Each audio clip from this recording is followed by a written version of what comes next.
Dang. That was something. Or I don't know how to intro like, oh, welcome back, SCA playoffs. Someone's going to TI. Oh, that should just happen. Yeah, that was beautiful. Was something. Yeah. Welcome back, Gabe, Breaky. How you guys doing? Lumi? Been watching some Dota here. Been watching some NA Dota actually myself. So we got some results. The NA team NP going to TI there. That's it's the one that I predicted in the end. I know many others did as well, but part of me wouldn't have mind seeing Team Freedom go as well. So I think everybody was a little bit at the end there, rooting for him slightly. Like, no, nothing against NP, but it's like that underdog story, right? Yeah. Yeah, it's also like they beat all the top teams. Their one loss that got them in the tiebreakers was against a team not even in the playoffs or in the running, so it's kind of tough and brutal because of that. You've obviously cast some of these NA players going back like the Hondas and stuff. You got a horse in the race that you're hoping does well in the NA playoffs? My team that I've always kind of been a fan of, and people that know me know this, Complexity. Especially Swindlemelons and Z Freak there, but they've been through many roster changes, and thus disappointment has followed as a result of that. But they are looking good to possibly at least make the phase number 2. It is currently almost 4 a.m. for them, and they still have at least one more match to play here.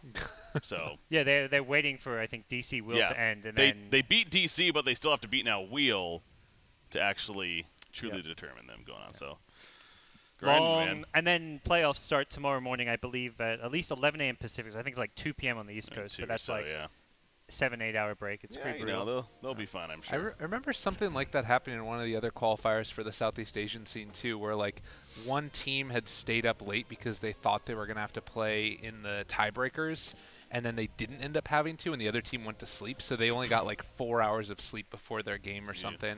It happened a lot with the open qualifiers at past majors in TI, where the opens would end at like 3, 4 in the morning because there's just so many games to get through, and then regionals would start the next day at 10 a.m. or 11 a.m., so you have like 5 hours sleep before playing against the top teams. But we're now focused on SEA. Coming up is Clutch Gamers versus Fnatic.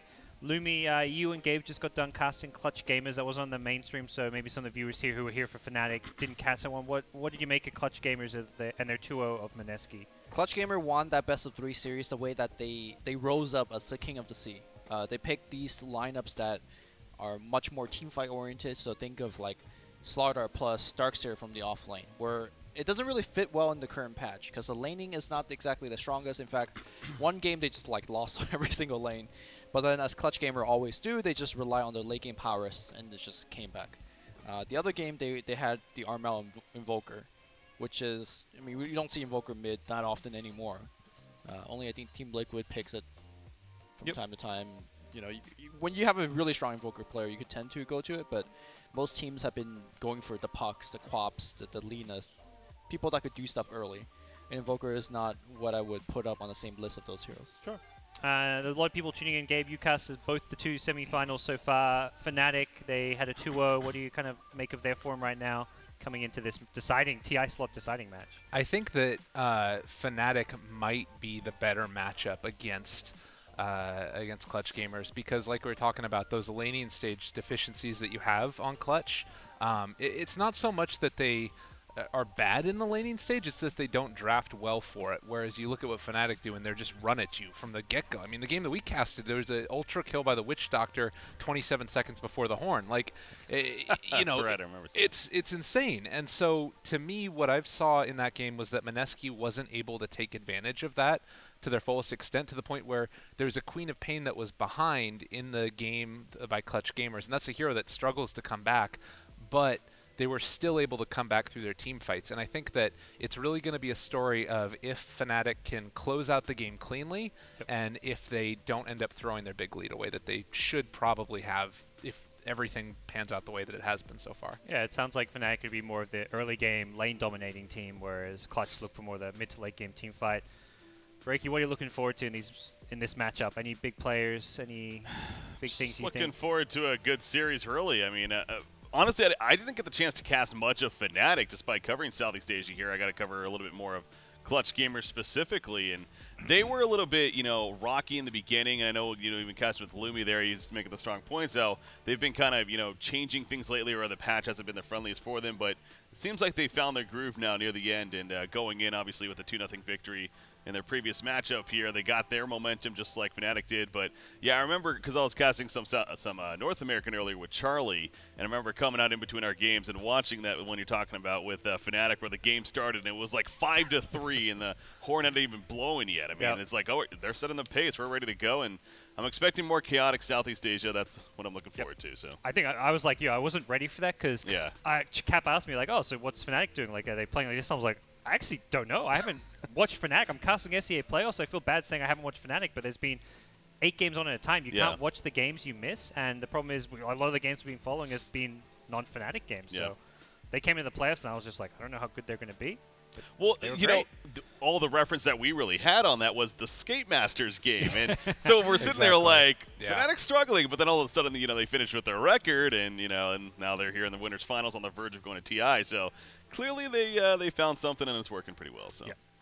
Well, we've got a Game 1 draft. So Fnatic versus Clutch Gamers, best of 3. Winner goes to TI. That is what is at stake here. It's kind of hype. We've had like back-to-back games that have decided TI slots. We came off, obviously, the end of the SEA group stages yesterday. We had Secret qualifying, and we just came off NP taking down Freedom to secure a TI slot. So we go from one deciding match to another. This in a different region. But as said, winner of this does qualify since SEA does get the additional slot compared to some other regions. That's the plus side of having all the chaotic and like ridiculous amount of matches, is that when you get down to the playoffs, it means that it's just one after the other of really cool games. And kind of wondering if we're going to see Fnatic go for that Underlord again that they ran through in their first couple of games. Or if it may even be banned out, but we've seen teams worried about the IO of Fnatic that's still left in the pool. Underlord will be banned. What are some of the kind of key heroes in your mind, Lumi, that we should expect to be seeing in this series?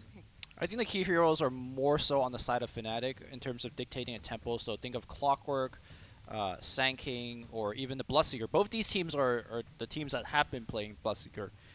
Also, a hero for Fnatic I'd like to see is the Necrophos. Could kind of go well in either direction, right? He's good in its scrappy game because once he gets a kill, that regen allows him to kind of push forward and get more kill. Or if you kind of slow down in a game, once you get into the later stage of the game, an Axe, Reaper, Scythe, that's how you end games. So Clutch will open things up. Reaper, Scythe? You still got buybacks, though. I mean, yes, but then it's like that's what you're saying. One kill into another. The cooldown is so the key. chain pickup, the chain Reaper. Especially on those supports, you know, who may not have the buyback at those times. At 20, 30 more seconds even. It really adds up, and there you go, Lumi right on point. Clockwork Bloodseeker. You said key heroes and they're Fanatics. All right, Lumi, just calm down, okay? Okay. We still got 3 games. You got to predict. I'll save it a little bit for game 2 and game 3. You're spoiling the viewers here. It's almost like you are. Like I came from the future. We are in the TI time traveling hub. All right, for the viewers out there betting their rares, who's going to take this series then? Clutch in 2. Clutch in 2. Okay. Bold prediction. Clutch in 2, huh? That is bold. No, I just threw that out because I like Clutch. I like Clutch. Yeah, fair enough. Spoilers. Yeah. All right, we're gonna have a bit of a conflict in this cast because I'm a bit of a Fnatic fan. You know, like we all have our teams. Like we break him into with Cole. I mean, this cast is like you quote unquote unbiased during a cast, but you still have teams that you're friends with these guys. Like Fnatic, some of those guys are the first guys I met at LAN events back in Dota 1. They've always been like a special team for me. So Fnatic in this like iteration is like an all-star team, isn't it? Like everybody's a household name. Yeah.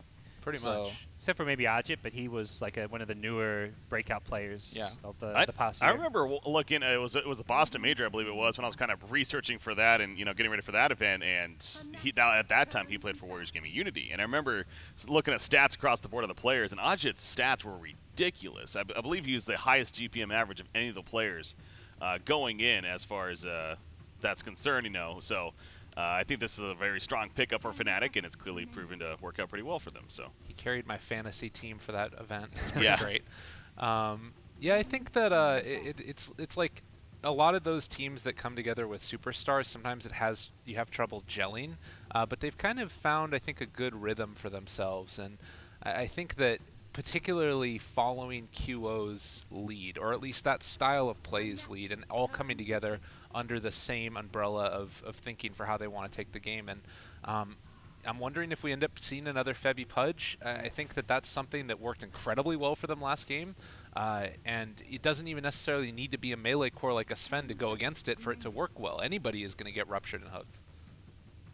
It was some sick, nasty combos with the Bloodseeker Ruptures for sure. The Tusk will not be an option. They get a Witch Doctor. Guess the limiting factor may be this Clockwork, whether they're planning on running it in a 4 position or offlane. We've seen a bit of both, but we have seen a bit more of the 4 position Clockwork from what I've seen, so that may limit their ability to pick a Pudge. Yeah. I'm also wondering if Sand King could still be an option here for Clutch Gamers, actually, running more of the Nyx in the offlane here instead in that 4 position Sand King. He's such good value, I know, across the board.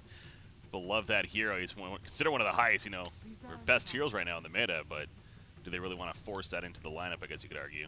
Yeah, we've seen it even in the offlane. I think earlier today was Execration who picked the offlane Sand King, so Sand King, Nyx are kind of interchangeable. They're both great offlaners and great 4 position heroes. I think one of the problem, and one of the reasons why Bloodseeker is so strong currently is Bloodseeker thrives, to me, in a very scrappy kind of environment where you have long chases, fights going on for a long time, because honestly, Rupture is not good against a team that's all grouped up, that's ready for it. Rupture is very good when heroes are all spread across, when you got 1 or 2 heroes already in low HP. So I think one of the best way to counteract a Bloodseeker pick is to pick a really strong death ball that just like run at you. If somebody gets Rupture, okay, we're going to stand, kind of regroup a little bit, make sure whoever gets Rupture does not get picked off easily. And you wait out the Rupture and you go again. I wonder if Clutch is going to go with that kind of strategy. Is that not normally their kind of go-to strategy, like the 5-man mid-game group up? Yes, but the danger of that is like you just lose the lanes. Yeah, so that's kind of the pincer here. Yeah, you can have that strat in theory. It counters the Bloodseeker, but if you lose your lanes, it doesn't matter if your mid-game strat's better or not. Yeah. This, to me, also, the Fly Solo Rubik was just such a huge playmaker in the previous series that we saw from them, and we saw Gabby on the puck for a little while. I'm kind of feeling like this is going to be the position for Nyx, and in my eyes, I'm kind of worried about the laning stage. It's something that we've talked about for Clutch Gamers more and more often. If they don't pick a really strong safe lane hero here to pair up with the Rubik, they might just get aggroed and run into some issues. Omni, that's the Clutch Gamers classic 5-man Deathball hero. It was always like Omni Troll if you go back to like their heydays where they were dominating SEA. There was a lot of Omni, a lot of Troll, this 5-man Deathball. And Omni's pretty strong in the laning stage. Don't think he's necessarily the best against Necrophos because you can't really get in close to the Necrophos to get benefit from the degen aura. I think this pick is really kind of their anti-Bloodseeker and anti-Necrophos pick, right? You see the Reaper Slice coming, you could repel, you could just give a burst heal. Greaves is going to come out, which playing against Bloodseeker, that silence is going to get you at some point in the game, so having access to Greaves is very powerful as well. And then now we're looking probably at, it might sound weird to say this, but I think we're going to see a mid-hero for Armel now. Same, yeah. Gabby most likely will be playing the puck. You have Omni Knight being played by Rappy. Oh, you think they're going to go for a safe lane puck? Safe lane Omni Knight, off lane puck. At least that's how they ran it in the game against against the team that I just cast. Oh, just because okay, you just. I feel like historically they used to always do the offlane Omni, but that may have changed recently. So in that particular game, they paired up Armel as the Invoker, and he basically played a carry essentially from the mid lane. I feel like you really always want to have a Diffusal hero against Necrophos. Like that's to me is like the big way. If you try and get the hero and he gets Ghost Shroud off and gets to just burst heal himself and you can't kill him off. Okay, I could see that. You either need a lot of magic damage to kill him in Ghost Shroud, which they don't exactly have. Like Puck is already maybe initiated. I'd love to see like a Jug or a Weaver. Weaver not great against the Bloodseeker, but you can also get the Linkeds and then you're maybe fine against him. But I think the Jug is the big hero that stands out to me as being like a stable option for them. So the other thing and the reason that they actually ran the Invoker against the Necro before without a Diff Blade carry, and the only reason that I'm sort of agreeing with Lumi on it is because the Ghost Shroud also slows you down a little bit. You get that Sunstrike out, or slows down other people around you, and I feel like oftentimes what happened in that game was a puck initiate, kill all the creeps, they keep them in place, and then the Rubik lifts out and it sets up for an easy Sunstrike kill because he breaks the tether on it. Now again, it's sort of questionable if that's what they're going to go for, but that was the thought in their last series, and I don't know. Clutch Gamers might go back to it. It's weird, but it's their style. The thing with Invoker, too, sure, it's not a diffusal option, but magic damage in itself is obviously going to be good against Necro despite the Ghost Shroud, and then even more to that, Nyx Assassin with a Sunstrike setup. All right, there it is. I think this is the more standard pick that Parker is referring to. The puck mid. Not exactly a diffusal play carry, but yeah, the way to beat in Bloodseeker is like, I get Rupture. Who the hell cares? We're going to stand here as 5. You come in. You try to come in. And if you do come in, we have the Eclipse. It's not a Diffusal hero, but it's a hero that has magic damage, so you actually kill the Necro if he Ghost Shrouds with the Eclipse. Right. Same thing with the Bloodseeker. He runs in at you, you're Ruptured, you've got the Eclipse as a defensive tool. I really like what they've got, because even Omni, if he's in the Blood Right, he can Guardian Greaves it off, then repel the Luna, get rid of that silence. You've just got a very defensive lineup that is totally okay with Fnatic trying to snowball and run at you and just play this hyper-aggressive Dota that we've seen from them. Yep. I think that's going to be funny to watch this game. I really wonder if QO is going to run at one point with Blood Rage when Luna's super low, die to like an Eclipse, and then heal Luna back up to full HP. That's not what you want to see if you're Fnatic, but definitely something that could happen. So with Fnatic, I feel like Fnatic want like another core in the offlane, like some actually scaling hero. At least a hero that's going to use a lot of farm, whether it's like a big team fighter, like Faceless? a Tide, Faceless, with the Bloodseeker, Bloodright could be really nice.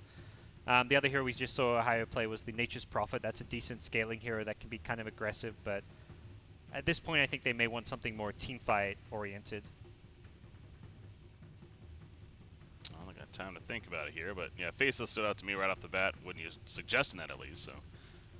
That's the warrior. They're gonna do. Okay. Who's the actual higher hero here? Are they gonna do offensive like with a higher It's Necro? Necro. Yeah. It's not gonna be a Stone Old Necro in offlane. Like he needs definitely help from Clockwork at least. Yeah. Well, I mean, Rubik is like okay. They're gonna solo against the Ursa and Omni, right?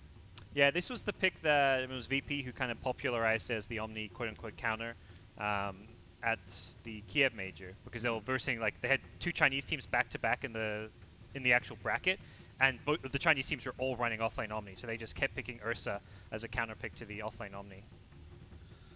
I don't know if I love it completely, because I feel like the tri-lane from Clutch Gamers is pretty strong. Like a Rubik against the Clockwork to keep people out of cogs. Nyx isn't like the best in the world, but he's got decent regen. You got all this bonus damage. I just wonder if Fnatic wins that lane of Necro, Witch Doctor, and Clockwork. All right, so you're thinking Clutch Gamers for game number 1, Gabe? I think so. Breaky, what are your overall thoughts on this one? I don't know. That is tough. I mean, I want to lean towards Fnatic, just simply mix of momentum, but also the lineup, the final pick of the Ursa right there. I think even though it's the Omni Knight with the Guardian Angel response could be a little unfortunate for him to deal with, but you know, you could perhaps get a Diffusal play to help take care of that, and thus it not being an issue. So I'm gonna lean towards Fnatic. Okay. Well, that will do us for our draft, as me and Lumi will be hopping ourselves into game number 1 of Fnatic versus Clutch Gamers. Lumi, one of these teams gets to go to TI. You hinted it might be a 2 because Clutch Gamers. more of a pick with a heart, but so in terms of the draft, I feel like both teams are going for totally different playstyle in the mid game, right? We talked about Clutch Gamer grouping up as 5, going for a death wall strategy. And for Fnatic, they're going for a very single target oriented pickoff strat. Great smoke break here by Fnatic. That smoke is... He planted the ward to try to get vision for a lift, but yeah, Febu was already out too. May have seen the ward get planted even. I don't think so, unless he was like has the inventory selected of Rubik's. Yeah, I mean or whoever. Yeah, I mean once you click to run, you don't have to micro your hero at all. You're just running, but it's unlikely. I agree. So back to Fnatic's kind of play style in the mid game. I think they're all about kind of like going for very similar to their game against Execration, where it's like scrappy fights. Hopefully everyone for them is all spread out, and that's where you have the single target spells of Rupture, Hook, or even the Reaper Scythe to pick off fights. I think if Clutch Gamer could start off the fight with all 5 together, they win. If Fnatic could pick off 1 or 2 in the beginning of the fight, then they win. So to me, this game is all about execution. Lane swaps coming out from Fnatic. Ohio is starting towards the top lane, is now swinging bottom. Arjit going from bottom to top. Seems they were unsure where and how they want to lane this. I think they really want to get this Ursa versus Omni matchup. Yeah. But it looks like it won't just be Omni. Boombax at least is near this top lane, gets scouted out by the Ursa, and will be headed towards that mid lane. Perhaps just not really a lane, yeah, let's say. You don't want to go Mana Burn versus the Bloodseeker, but you do want to come in and help secure this lane. QO dominated mid last time he played this Bloodseeker. You know, it wouldn't surprise me if we see a little bit of a musical chair lanes a little bit. I think it's important for the Omni to keep dodging, but for now, Rappy is going to grab a little bit of experience under the tower. Yeah, I think last time it was, what, Bloodseeker versus Lina, and Kyo had like 20 CS, 15 denies, so like a 6-3 of the Lina. Right. Great cogs use so far from Febby, hitting Armel twice with that already, burning some of his mana. But Boombax is just here, throwing in Pales when Kyo goes for last hits, trying to harass him as much as possible. Will probably force a salve out. You try and get away without buying a salve sometimes on this mid Bloodseeker since you've got the sustain from Blood Rage, but they're trying to make that not possible. I don't think they're going to be able to force it out. Kyo is going to be keeping fresh. I think the key thing out of all of this is that Fnatic got 2 range creep denies on the mid lane. So once Kyo will be able to get those 2 to 3 range creep kills, he's going to shoot a little bit ahead in terms of experience. Yep. Bit of animation lag. I don't know if you're getting that as well. Good for me. Yeah. Okay. Yeah, that's what I had. Top lane, Arjit. Wow, Omni's got a solo kill almost. Arjit Oh gonna my try god, juke is this with the happening? salve. Oh, he turns it though. Doesn't try and chase. He can't really chase into the boots plus degen, but yeah. Well played by Arjit. Rappy himself does not have a salve, so he's going to be in a bit of trouble up here. Trying to farm a bottle, which he can buy from the side shop, but you only get the single charge. And any like second that he spent in this low HP is powering Kyo up in the mid lane through Thirst. Meanwhile, Bottom lane, they've tons of fighting going on. DJ yeah, this should die here, right? They got the first blood, even though Clutch Gamers rotate down all 3 heroes. It will be a 2-for-1 trade. First blood going to Ohio. I say a 2-for-1 trade. There we go. They'll get the last. Ohio's already TP'd back in with boots, but won't find much more than that. I feel like there's kill potential in all 3 of these lanes. Maybe less so the mid lane now that it's a straight up 1v1. Well, good luck with the camera work, guys. Yeah. You know, that I'm just saying that to kind of bail myself out, you know, for missing kills. Like, yeah, sure. Kill potential in all 3 lanes, Luby, don't worry. One of the Q potential in the mid lane. Armel is already dropping low. So Kyo, like one of the strength of Bloodseeker is that if you don't absolutely take care of your HP, he has boots, he just runs at you. And Yeah. Doesn't matter if you're a puck or not, you're not going to outrun Thirst. And we see again the domination of this mid lane from a Bloodseeker.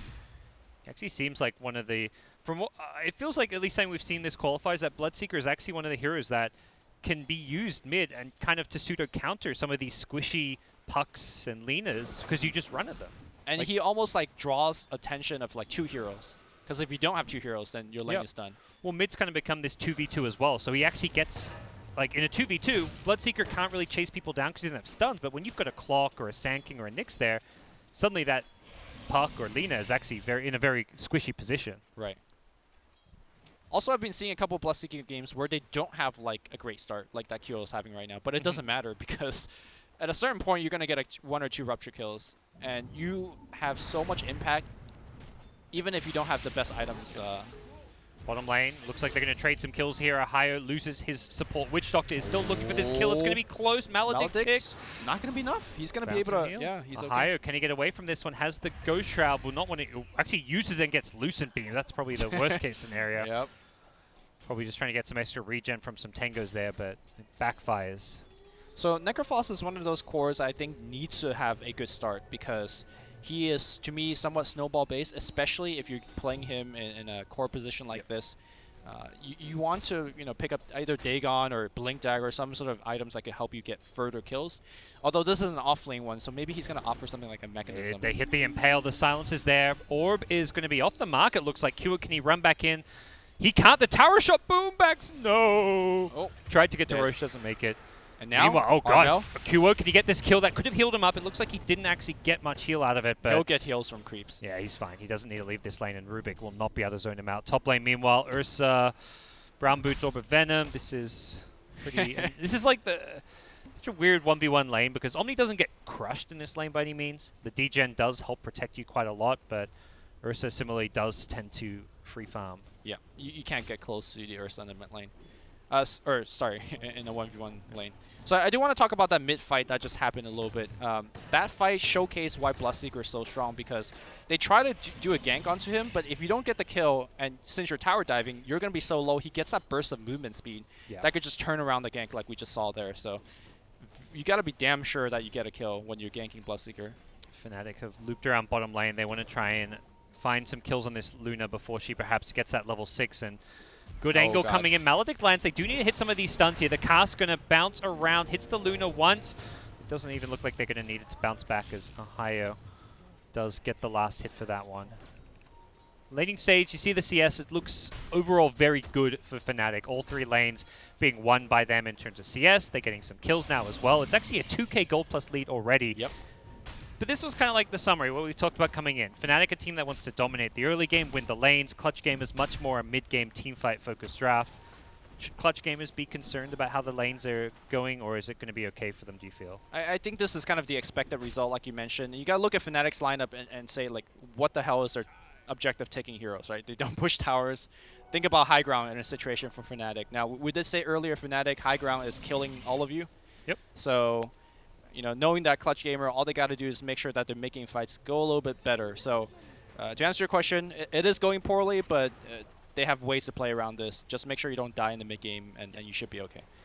Necrexy deciding he can't really... mid lane Armel, I think he is ruptured and he is ripped. If he gets pushed. We haven't got a hook or a Warriors kick this game, but the Cogs push is a nice little bit of damage. Top lane, where eyes were previously, is where Fnatic were rotating 3 heroes. Ohio actually coming up here with the Ursa, and they will team up to bring down the Rubik. A couple more kills go their way. It looks like the TP from the Luna is also forced. They do want to do a little bit of lane swap. So, Gabby having a little bit of trouble in the bottom lane. I mean, imagine if he was level 6 there, right? Where he TPs in and fires off the Eclipse and gets a kill. Was he already top, or did he just TP? I think he just ported in. Probably he was intending to port in anyways to switch to the lane. Yep. But the point stands, if he had a better bottom lane, might have turned that fight around. There is Dreamcoil up now, but to kill this Bloodseeker, I feel like they're going to need at least 3 heroes. I think the other crazy thing about this Bloodseeker is level 6, level 7, he's already got over 1,000 HP. He's very tanky, and you do need to invest a lot of heroes, considering he's got a raindrop to actually try and gank it and bring it down. And a magic wand. I mean, wait till he gets to level 10. Like, he is almost unkillable in that situation.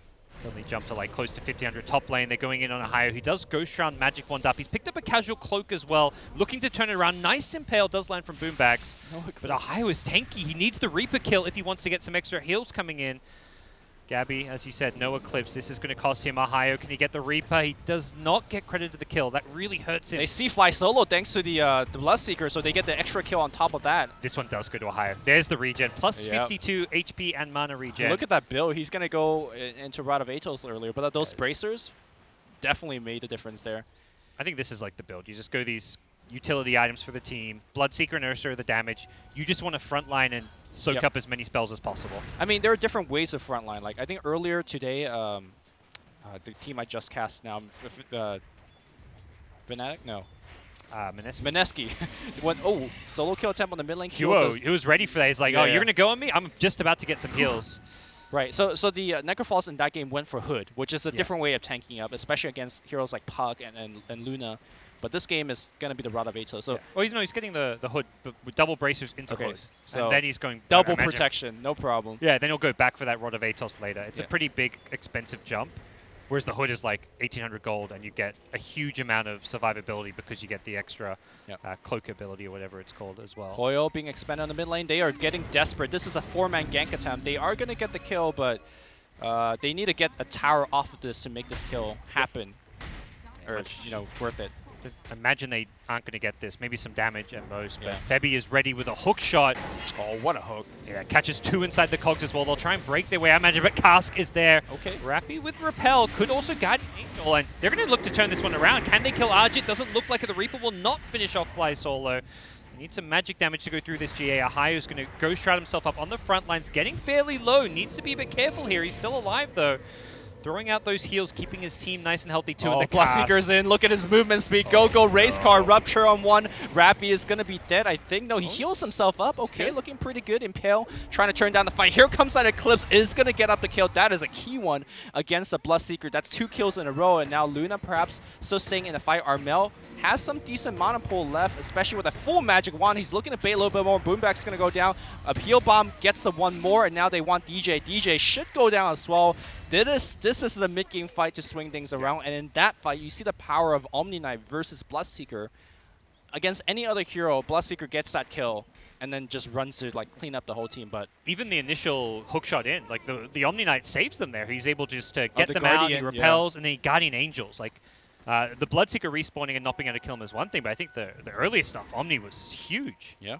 CG, they just love when Fnatic run at them once they've got levels and farm, as we saw there on Omni Knight. They're much stronger. Hook shot in, will catch Fly solo.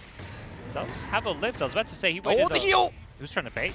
Well, here comes Ajit, and everyone's dead. The Rupture this slime. That's not good. He's got no repel or heal. Armel, he needs to orb out right now. He orbs actually towards his teammate. Jebaited, perhaps? Yeah, Febi's going to come down here.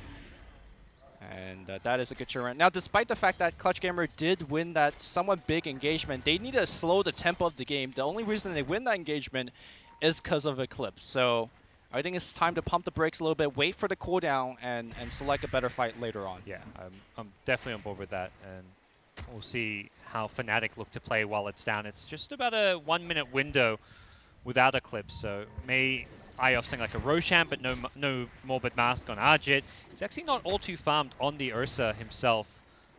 Is 3.5k net worth, but I mean, if you look at the net worth differential between him and his laning opponent, the Omni Knight, like, you expect an Ursa to be further ahead.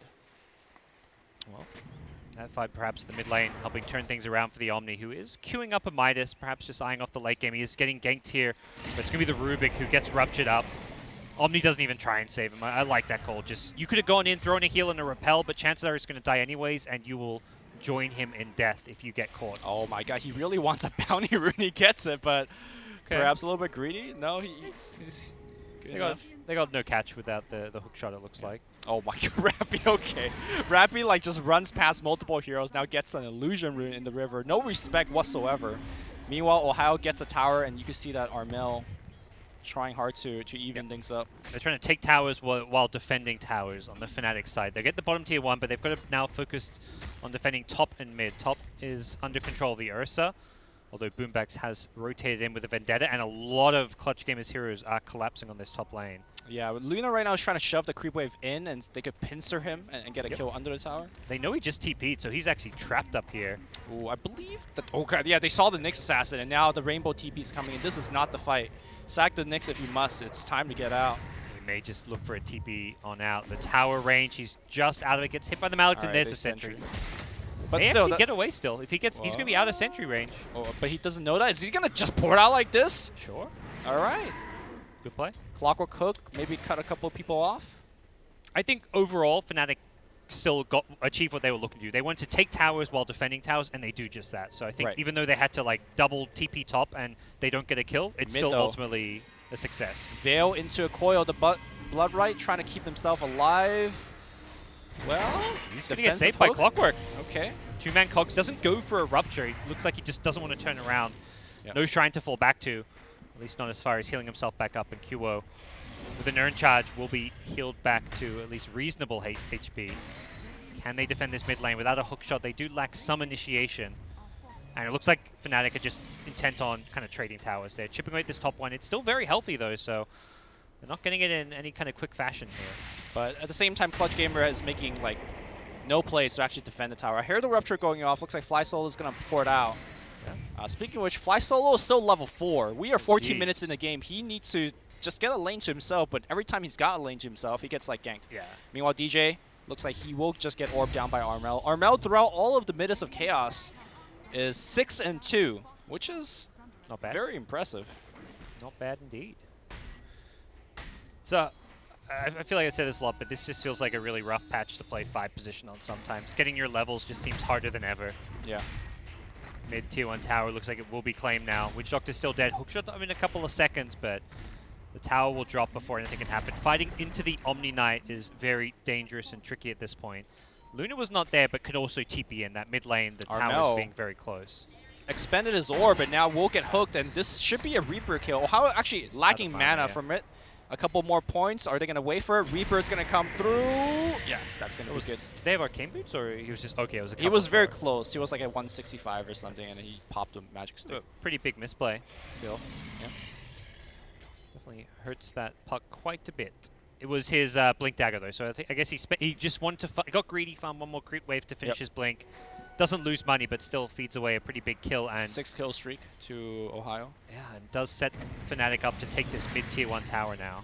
Oh, looks like they are going to make a rotation here. Now, the ward just got dewarded, so the Nyx should know that there are detection around the area.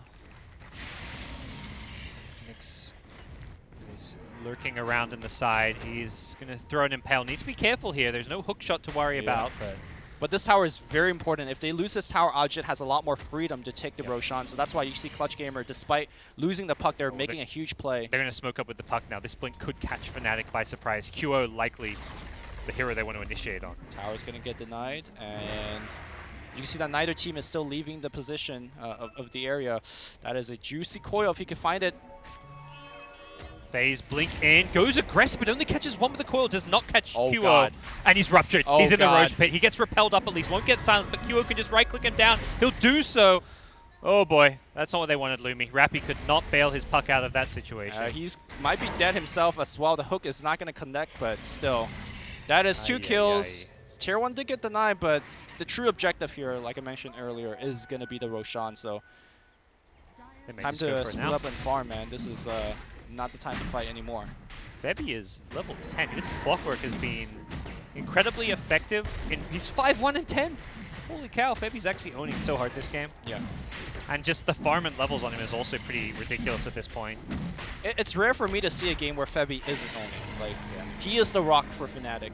No matter how poorly or how great his team is playing, he's also right there with them playing good. It's weird because DJ used to be that like amazing full position player. I think he still is, but it feels like these are the roles that definitely suit Febby and DJ best. Yeah. With just how DJ just seems more consistent, reliable, which is what you want out of your 5, and you want that like risk-taking ability from your 4. I wonder if we have a second here to talk about the draft a little bit, or not, because Ajit is. So I say Dodo Lumi. We don't get chances to talk talk strategy, you know. But the 2-3 times I've seen Fnatic draft Bloodseeker, they always draft double stuns under support. QO top. They get punished for this. He's blood raged up. Ooh, nice spike. Fire BKB does do so. Oh, okay. Kind of like what happened to Armel mid. Buys his item, but feeds in the process, getting a bit greedy for an item. With that blood rage on, he melts super fast. 40% damage increase. That was also how he melted early in that around that mid tier 1, even with the HP talent. It has the item he needs. We'll take a tower in return. See Ajit going straight for a defusal on Ursa. Oh god, that's a brave TP in, man. Oh, blink in from Ursa. Does repel himself. Clockwork in position to actually chunk people up here. It's going to be Fly solo. The level 6 Rubik, poor man, won't get Reaper, so he's got a lot of time to think about his choices now. I don't know if it's worth using a Reaper there. It does increase the respawn time, but I feel like a fight could break out and you may want to have that Reaper now. Oh, I think if Clutch Gamer gets the fight started like this where 1 or 2 is picked off, they are not going to take a fight at all. They could only take fight as 5 strong. Now, Rubik is probably the weakest part of that 5-man. Yeah. It's more if he respawns and there's like a fight happening around his respawn. Right. But Fnatic, of course, with the Scythe, should have enough time to... Yeah. They're already kind of getting out now, and there's, unless you're TPing onto the Shrine, in which case you're TPing in kind of to a dangerous ballsy position. Mass pipes. They're going double pipe, it looks like. Clockwork has a hood, a pipe queued up. Necro has a pipe completed. This is very much to count. I mean, Puck Luna, the damage is all magic. Luna's a long way away from any physical damage. Omni has some pure damage, but ultimately, they know Clutch Gamers wants to like 5-man at them, and if you want to survive, you have double pipe. Suddenly, you actually may be able to hold your own. Ooh, does not go for the courier snipe. It's going to just basically cut the creep wave. This is probably the best play that he could make. There's no way at this point Clutch Gamer could even think about fighting head-on. Do you think Clutch are even going to be stronger in these 5v5 with these pipes up? If they could last this next 5 minutes without a fight and could itemize and push them, like Gabby's the most important player here. If he could push himself into some physical damage, then yes. Because these double pipe does have a lifespan essentially, right? Fnatic need to win, ideally in the next 15, or they're going to get outclassed eventually. Like, look at this Nyx. He's got a first item hand of Midas. This is like, you know, all the investment. As does Omni. So they've got double Midas against, what, 0 Midas on Fnatic's side? Right. Oh, 1 Midas on Bloodseeker, but that's like the early game snowball Midas, not the let's farm for late game Midas.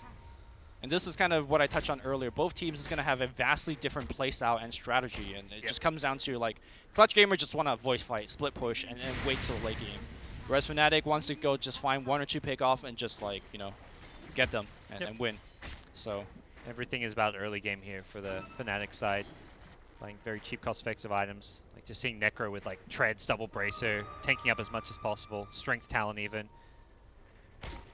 Every little bit of HP counts. They believe they do know Necro's bottom, so they may try and take a fight, knowing that it's 5v4. They all are TPing to this top lane, but problem is Rappy going to get engaged on here. Does get ruptured, can't really move, does have spells to play around. He's going to try and shrine up here. Doesn't really want to go for a solo Guardian Angel. May have to the south. Clockwork hooks in, catches Gabby. Omni's dead, as is the Nyx, and even though Necrophos wasn't here at the start of the fight, he's going to show up, not even needed. 4v5, Fnatic win a team fight convincingly. Yeah, Vision wins fights here. Omni Knight TPs in, thinking he could go for a flank, but he was TPing into Vision. Yeah. And as a result, he got isolated. His team was not in position. I mean, it's not really a 5v4 when Omni's isolated like that. Right, well, half the team also didn't get there in time. Like, if Gabby could let loose an Eclipse when your Omni was getting initiated like that, maybe they turned that fight. But he was also not there, so it was really like a 2v4 essentially in favor of Fnatic. Yeah, and then they just found the additional pickoffs to follow. That really sets Clutch Gamers back, I feel. Right. At this point, you give up a lot of map control to Fnatic, having lost that tier 2 tower. You really do have to go all in on that split push and avoiding fights. Yeah. Now that you're lost that fight and you've got these Midases. I think perhaps that's like the last big mistake that Clutch Gamers could afford to make. Yeah, I'd agree. One more, they are starting to lose some real estates. Again, the only saving grace that they got going for them is that Fnatic, not exactly the best team in terms of hitting buildings, going up high ground. And honestly, they're not that great at kind of stopping split push either. So in a situation where if you can split push like your TI3 alliance, I think Clutch Gamer in theory should win this game. But, you know, like we just saw, mistakes can happen. Just doesn't really feel like a patch or a game anymore, Dota, where you can just get away with this pure split push kind of strats anyways, as much as maybe you once could. Fly solo. Yeah, about that. He's going to look to bail out his puck, who is to the north. We'll see if the puck gets caught. Hook shot would have landed if he didn't blink out. Fly solo goes down. Puck does manage to escape. Bottom? Maybe he could get a kill on Ohio? You think you can kill this Necro? Yeah, they smartly quickly realized that it's like, wait. I think they'd have to use Eclipse, and even with an Eclipse, he may have lived. Especially with all them creeps. They're thinking about it. Yeah. Clear the creeps and then go for the kill? This could turn bad like really fast. Yep. He does get the pipe off initially. Is he going to go for the Eclipse? He does. Needs to pipe. Go Shroud with the heals. Yeah, that's what I thought. And now you lose Moonbacks. That is... Or maybe you don't lose Moonbacks. Okay, he'll live. And they had zero chance of getting it without the Eclipse, and even with it. DJ getting relatively low thanks to the puck. But, like, even though nothing happened in the last couple of minutes, I mean, Fly Solo died. But this is, I think, advantage to Clutch Gamer, right? Because they're drawing out the game. Yeah. And they're also drawing out in a game where they aren't pinned into the base. So they're not losing out too much in the net worth game. Yep. So at the same time, I feel like Fnatic, they're obviously not going to be pushing high ground anytime soon. They don't have an Aegis. The second Roche, to me, is where Fnatic are at perhaps their biggest peak of the game. I mean, I think they can still go late game if they're ahead, like on gold, but realistically, that second Aegis is where they want to completely dominate the map. So I want to talk about the Bloodseeker a bit. He's going for the exact same build that you casted a game earlier, which is the phase Midas BKB into the Radiance. Can you kind of talk about your thoughts on it and whether it's a good build or not? I mean, do you like it? You bring it up. You got. I mean, hear your thoughts. When you see such an early BKB, the word I would associate with it is risky, right? Because if you don't win a ton of fights to back up that BKB, it can just backfire. But it seems like the entire playstyle of Fnatic in this game is like double pipe BKB. Look, we're gonna win in the next 15, or we're not gonna win at all. So I really like the all-in aspect of it. And last fight, we saw Boomback trying to survive through spiking, and then QO just laughed and just killed him. I feel Bloodseeker as a hero struggles without the fast BKB because you're versing this 5-man teamfight lineup. You can't actually play as a Bloodseeker, like Rambo Bloodseeker running in without a BKB. Right. So even though you go as your first item, it's kind of essential unless you want to play a passive farming Bloodseeker or like that gimmicky Dagon Spellcaster Bloodseeker, which is not going to win you a game, even though it may make you go 20-0. I think the other big part of it is if you're looking to Rambo in, and you have Blood Rage on yourself and you get stunned because you don't have BKB, you just die. So like that just gives you that further layer of necessity. My feeling is the BKB is not as like risky maybe as you make it. I think it's like just an essential item, and you can still go late game even with the first item BKB. Yeah, So you're going to have a 5-second BKB, but it still gives you 5 seconds to hit everyone and not get blown up. The other like early BKB you see from mid, I'm comparing it to something like a Dragon Knight BKB. Yep. Where if you go for a very early BKB on Dragon Knight, then he's suffering in terms of like damage output or initiation or something like that, right? Yeah, I totally agree with that. Whereas Bloodseeker just have everything from his kit anyways. Yes. He doesn't need that like mobility like the Dragon Knight needs, or he doesn't need a damage item because I think Bloodseeker does damage just through his spells. Yeah. He has movement speed through his spells, so he doesn't like a DK. I think has movement speed and damage issues. So if you go BKB first, you fall off. Bloodseeker, you don't have those issues. So. I mean, Clockwork Hook's going to find Luna in the jungle here. He does have a Force Staff. She's up on the cliff. Oh, no. Well, this is... Yeah, that's an unfortunate place to find yourself. Such an odd little cliff spot, but... So he used his Hurricane Pike on the Clockwork. Had he just basically double-clicked the Force Staff, I think he could have controlled where he pushed himself a little bit easier. But hindsight is... Yeah, very easy. Easily the 20-20 there. They've got the Guardian Greaves on Omni, so he can at least get out of the silence now and look to help out his teammates with Repel. But here's Fnatic on the high ground with a Luna kill and even a Luna respawning without Aegis. They feel confident right now. Yeah, they got double pipe, right? Like you mentioned, all of the damage is magic. How do they actually make this defend? Puck is trying to be the hero. Rupture. Oh, that's a stolen Rupture. Yeah. Okay. I mean, do they care though? Fnatic's playing the 5-man lineup right now. They got the heal from Ohio. Yeah, Ursa's fine. He can also ulti if he gets gone on, but he may need to. Rupture is about running out. Kyo just going in. He still has that BKB, but they are all very, very low. The Shrines are really kind of healing up clutch gamers. I think this is time to back if you're Fnatic. Oh, dude, how did they kill Kyo? Did Kyo just like... Did they Blood Right Carapace? Yeah, I think that's exactly what happened. And of course, he had Blood Right up. So that is 1 kill, 2 kill on 2 cores. Clutch Gamer defends without needing any buyback. And you got to keep in mind, they didn't have Luna for any of that. Oh, unlucky for Clutch. Roche is on up, but they should know it's up in a minimum 10 seconds. It's almost the max respawn. If they can get this for themselves, that'd be huge. Do they have enough damage for that, really? Luna Mask of Madness, it's definitely there, but it's question. I mean, it's more about a timing thing. 25 seconds. Well, Luna just activated Mask for a camp. And there's Rocket Flare, so yeah, I don't know. They can potentially defend this. Clock doesn't have hook shot. Now, does the fact that Fly Solo have Rupture, does that kind of lean it in a direction? He does have Rupture, so that's kind of a big deal for against like Ursa. They're going to respawn too fast. They've got to, I think, back off. Yeah. Boombax is also very low in terms of mana. I think they made a mistake. Luna scouted it, saw it hadn't respawned. Should have just stayed because Roche was minimum like 15 seconds away from respawning. It was like a max respawn. And well, he didn't know, right? He should have known, though, because it was the max respawn. Okay. Is what I'm saying. Like, it couldn't have been more than 15 seconds of waiting. That's fair. That's fair. And instead, when Roche does respawn, he's at a neutral camp, and then it takes like an extra 30 seconds to get there. It is a very chaotic game, so I would not fall. Yeah, you may not. I mean, you write down Roche timers so you know like the window, but you don't think like, oh, it's actually respawning in 15 seconds because that's the max respawn. Armel blinks forward, gets rooted. He can orb away. Okay. Oh God, is he gonna get hooked? I think the hook shot was used elsewhere. I heard it. I think he hit a teammate. He's got Yules and Blink. Hogs push. Okay, Yules. Should be able to blink to the north. He does do so. The Blood Right can now they have vision on him now because of... Oh, he's gone. Wait. I mean, space critted, I guess, but... Debatable. I think very highly debatable. Yeah, he's got buyback, and that's the key thing, right? Luna did not have buyback the last time he died. And they're going to have to address this bottom lane before they can push mid, I imagine. Lines are being drawn down mid, but this Luna can push very quickly bottom. Problem is, she also has to be wary of Clockwork. Yep. Rotation.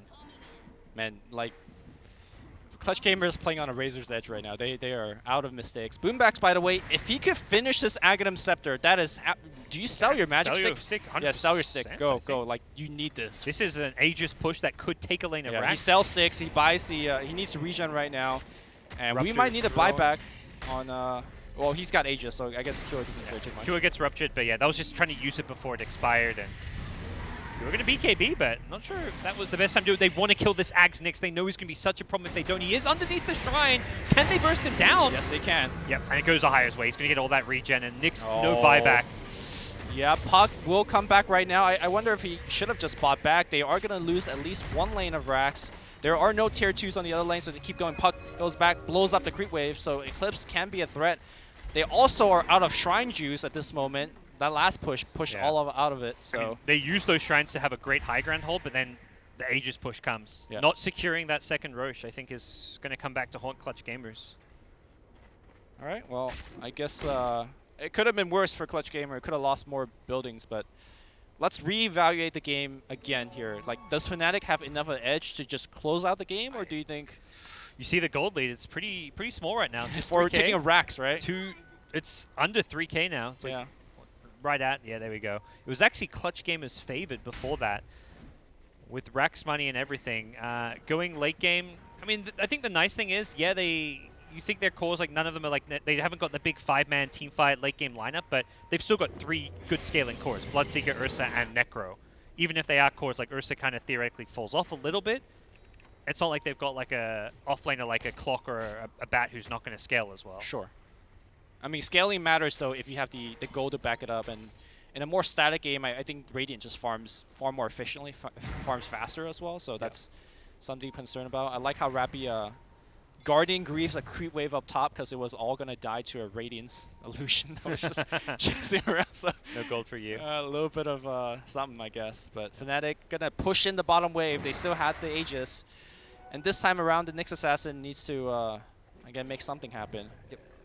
Yeah, Aegis has still a good minute and a half or so. This Nyx, it's got a little bit overzealous with his positioning there, and it's definitely the hero. If you're Fnatic and you can jump that Nyx and throw everything on him to kill him, it's well worth it. I mean, it's easy, right? He's gonna be burrowed. Yeah. You can cogs push it. You can cogs push him out of the burrow, right? You hook him and then cogs push him. I think he's just gonna be pushed around, but still burrowed. I think. Because I know you could force staff the burrow form, and he's still going to be in burrow form. So rupture force staffs or something along those lines. Well, Nick's going to go to the side. There's the cogs. He's going to. Well, there's the hook. He was not burrowed at all, so he just dies. He was not ready. Yeah, that was bad timing for Clutch Gamers. They I were think not that's ready. the Rax. You can't afford to have your Nyx get caught for free like that, and suddenly, onto the high ground they go with Aegis and Cheese in hand. This is looking like a dead bottom lane unless they can put something together. The coil is just used to try and delay things, but doesn't actually set up an initiation.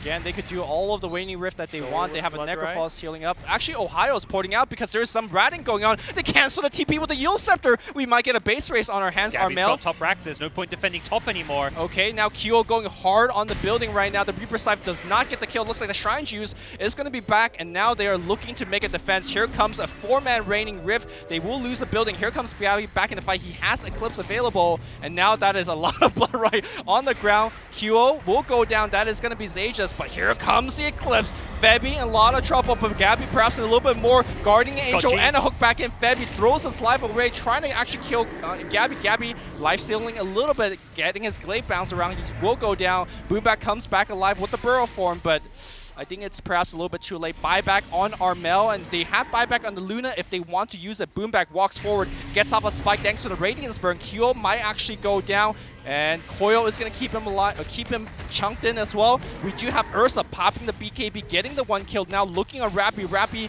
trying to keep himself alive, not going to be able to do so. Ajit clings him down. Lots of buyback still available here. There is going to be a root flying about to the Puck. Puck needs to play with some magic. Again, 4 buybacks, not going to use any of it because there's no point. Yeah. And I think unless they go for top lane. Yeah. And they won't. So the downside of all that happened, I think the Rax trade is fine. It's the fact they take a big fight and then lose so many heroes. That really, I think, dents any kind of item progression for heroes like But still, Luna. Look at the gold. It's a 3K net worth lead for Fnatic. That is impressive how close this game remains in terms of items. It feels like it should be like a 10 to 15K gold lead with how, like, the kills, you're up almost 20 kills, you're up a lane of racks, and the gold lead is almost next to nothing. Yeah. Look, no matter how this game goes, I feel like if both these teams played this same draft 10 times, it would not surprise me if it's like a 5-5. Like, it is so even in terms of the strategy being executed, the way that they decide to take the game. And to me, this is one of the most interesting game because of that. Like, it's such a different strategy. Well, it's great because, like, it's not like there's two different, they're very different strategies, but, like, it's not like one counters the other. Like, yeah, Fnatic, it's not like a, Fnatic have a window where they win the lanes, that's what they're meant to do, win the early game, and can snowball, whereas Clutch Gamers have a lineup that's meant to come back in the mid-game through some great team fights and counterplays. We saw Fnatic, they dive a tower, they get too aggressive, and Clutch has punished them a few times with an Eclipse or with a really nice puck combo. So the drafts just have a very interesting way that they match up. Right. So I think earlier after Fnatic took the mid racks, I was kind of asking you like, is this enough of an advantage? I think at that point it wasn't clear to say, but I think now with 2 racks is up, you could say that Fnatic is just the victory is within the grasp. It's 2 racks to 1. It's not like you're up a full 2 racks considering you've lost a lane, but you are closer to Mega Crypt, which is theoretically GG. Well, I mean, it's yes, the number of racks is still the same as before, but the fact that now it's Clutch Gamer having more lanes to worry about. Okay. And Armel can't be outside the base as more like for example, one thing Armel can do if they haven't lost any racks, he could be here and just like cut that wave off indefinitely. Yep. But I don't think he can do that now. He's one of 2 heroes that can push lanes out, so he may have to be constantly pushing up mid and bottom. Perhaps a limitation of not having like an Omni Knight who's not really great at pushing out lanes. Same for like the Rubik, the Nyx. Oh. Smoke up. Where are they headed? They popped double smoke on Clutch Gamer, so if they fail this smoke gang, they're going to be running low. This is an illusion though. They may realize it's an illusion in a second once it starts attacking. Yeah, it becomes obvious now, and they can ignore that. But there is no heroes nearby on the receiving end of this one. I like that Q is running around, Radiance turned off. Not going to get caught by a Carapace. Oh, that's very smart. Initiation. Yeah. I mean, he died when on the retreat almost, I want to say entirely because of that. Carapace into Impale plus a Puck or plus Waning Rift. He was even Blood Rage maybe at the time. I wonder if there's just like a better item instead of Radiance that he could have got this game. I think there might have been, but at the same time, like, you want to stick to that comfort build. He knows how this build plays out. He knows like the timings of it, when he's strong, when he's weak, but definitely feels like it may have not been the best build this game. I mean, a crazy suggestion. If you're going to do suicide push like these, like Necro 3 would have been... Or is that a little bit... Yeah, I would personally shut that idea down. That just sounds like a game-losing build in my mind. Okay, but well... I mean, I don't know. All right, here we go. We're going to see a fight happening. Kyo losing half his HP instantly. Yeah, he could have gone for like maybe another pipe himself or something. Sure. Triple pipe, first time in Dota history ever, I guess. And here we go. Like, if you're Fnatic, there's no rush. Yep. Mid is streaming in. Bottom is going to get in there as well. You got quote-unquote region of the Wazoo with Witch Doctor and Ohio's heal, so just wait it out, you know?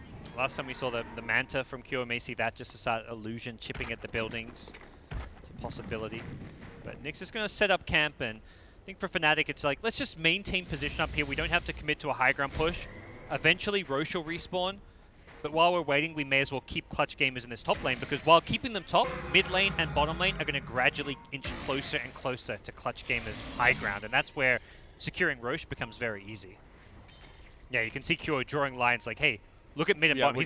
I don't think he's even telling his team, go push these lanes. He's saying these lanes are pushing. That's an issue for Clutch Gamers right now. Who is actually going to defend? If someone goes to defend, maybe then you do engage. That's when Febby can hookshot in, start a fight. Boomback's in the front right now. Okay, they do land a stun. Kyo 4-staff in. Okay, maybe they do get a kill here. Here comes Initiation. Fly Solo dies immediately. Reaper Scythe does not get the kill. Rappy's still alive right now. Kyo will go down. Febby gets a 2-man cog. Pretty good stuff. Here comes a Guardian Angel, but Agabi is not caught in that Guardian Angel. Jit just assassinates him in the backline. He does have buyback, does not want to use it. He's confident that his team could hold it, and he might be correct here. Ohio out of mana at this point. Armel does not give chase. At the end of the day here is a 2-for-2 trade. Time for Fnatic to back off. Yeah, that's good enough here. Cool, good calm, enough. And collected. Still not like a win or anything. Like, they hold their high ground. That's theoretically the easier hold. The tougher one's going to come if Aegis and Cheese are picked up. Right, which, hey, it's up now. But, I mean, that's how they... That's like the formula for success. Chip away... Like, not even chip, just chunk at Kyo's Bloodseeker before he pops his BKB. He just got chain stunned and melted. Force Clockwork doesn't want to initiate, but he has to because his his Bloodseeker is dead if he doesn't. Turns out his Bloodseeker was still dead regardless, but... Yeah. You know, Fnatic's game plan there, you could see by like the lines being drawn mid and bottom, they did not want to fight. They just wanted to slow siege high ground and not take a fight, buy time for Roche. They just caught sight of Boomback and hooked nicely. Dodge. Oh no. Yikes. Fly Solo. Gets a ward up, but all right. He's going to go. Price. How is he still alive? Reaper. Roche set up by the pick off and probably also just by the general map control. You have mid lane, bottom lane pushing out. This was likely going to be a easy to claim Roshan regardless for Fnatic. See where they put the... I imagine Kua, yeah, Kua has to take the Aegis. Cheese may actually go to a higher... He keeps getting mana burned. I think it's actually tough for him to deal with.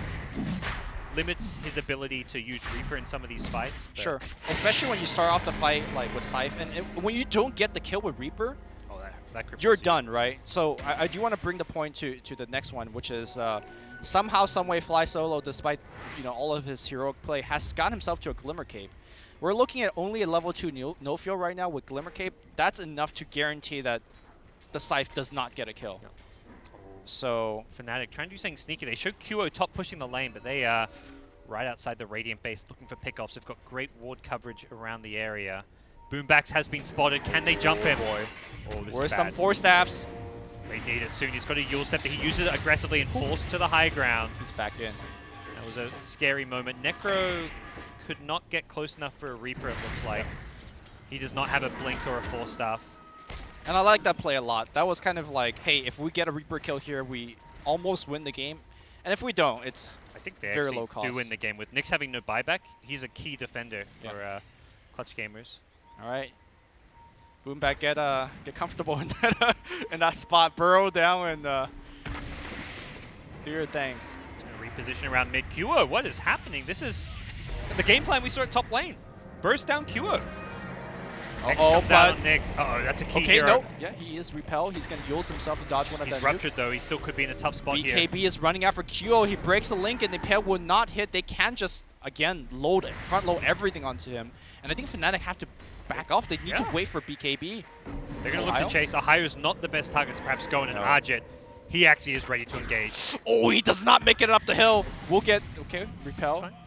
Omni's got his back. All right. That's a 2-man spike coming out here. 3-man coil. They're going to fight this. Gabby does not have Eclipse because he has his silence turned on. And now Reaper Scythe coming through does not get the kill. Guarding the Angel. And here we go. Where's the ultimate? It's not going to do enough damage here. And now Rappy, very low. Rappy's going to go down. QO with maximum movement speed at this point. Walking around looking for kills. Clockwork Cook not going to do enough. But 2 already dead. Make that 3. Puck needs to buy back right now here. Luna only at half HP as well. And now it's time to actually go for the tier 3s. Fnatic, if they can get this last line of frags, they should be able to secure the game. And with just 3 heroes left, living, I don't know if Clutch Gamers can actually hold this one. Ursa would be a great target to go, but he's got BKB still. He's just going to burst down Boombacks. Yeah, they got the rupture goodbye again. To your Nyx, and Gabby looks like the end. Yeah, this is the end here. Buildings all go down.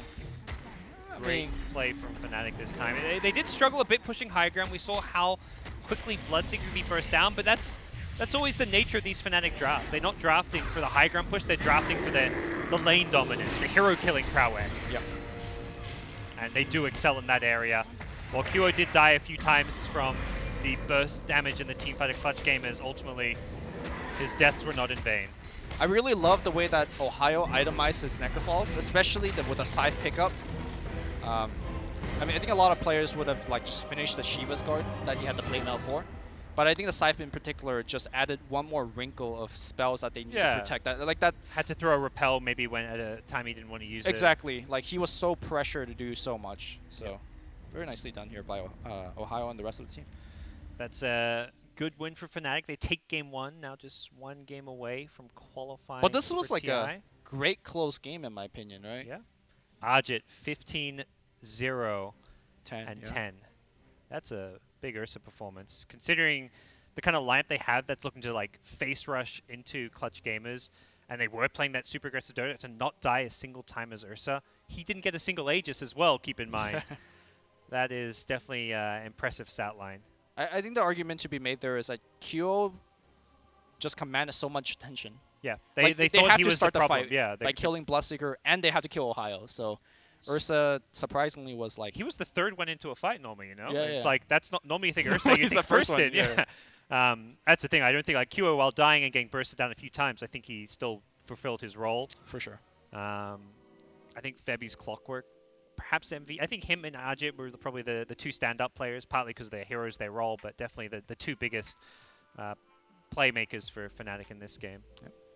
Well, Clutch Gamers Lumi, not the 2-0, but Not the they 2-0, maybe the 0-2, depending on how things 0-2. go. You got the numbers wrong coming back from the future. Yeah. Sometimes those things get a little muddled up. But we got game 2 coming up, guys. Don't go anywhere. SCA playoffs will continue here. I believe Europe and CIS playoffs are starting right now. It's 2 a.m. here, which is when Europe and CIS. So those playoff matches will be going on. Some of the other Beyond the Summit streams, Beyond the Summit 3, 4, 5.